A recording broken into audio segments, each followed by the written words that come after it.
শদিয়াত আলফাৰ সন্দেহত এনকাউণ্টাৰ কৰা তিনি যুৱকৰ বাসগৃহত গৈ উপস্থিত হৈছে অসম আৰক্ষীৰ তদন্তকাৰী দল 2023 চনৰ 23 ডিচেম্বৰত আলফাৰ সন্দেহত আৰক্ষীৰ গুলীত গুলীবিদ্ধ হৈছিল তিনি যুৱক অসম আৰক্ষীৰ 2 নম্বৰ বেটেলিয়নৰ কমাণ্ডেণ্ট শান্তনু দত্তৰ নেতৃত্বত অহা আৰক্ষীৰ তদন্তকাৰী দলে সোধা পোছা কৰে ভুক্তভোগী যুৱক তিনিজনক তদানীতন আৰক্ষী অধীক্ষক মৃণাল ডেকাৰ নেতৃত্বত আৰক্ষীৰ এটা দলে আলফাৰ সন্দেহত গুলীচালনা কৰিছিল যুৱক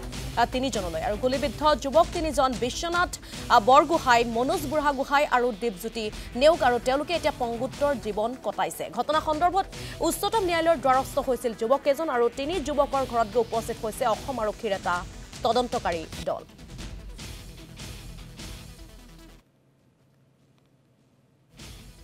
Commander national second event makum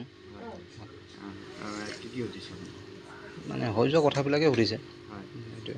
note কৰিলে লাষ্টৰ সহি এটা কোৱাইছে কোনটো কথা হইছে মানে ঘটনা হোৱা কথাবিলাক আৰু ক'ৰ পৰা কেনেকৈ কি হৈছিল কোনটো ঘটনা হেতু কৈ দিয়ক আমাক এনকাউণ্টাৰ কৰা ঘটনা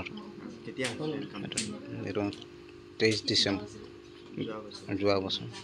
কোনে কৰিছিল এনকাউণ্টাৰ মৃণাল ডেকা এছপি শদিয়া এছপি আছিল তেখেত আপোনাৰ লগত কিমানজন মানুহ আছিল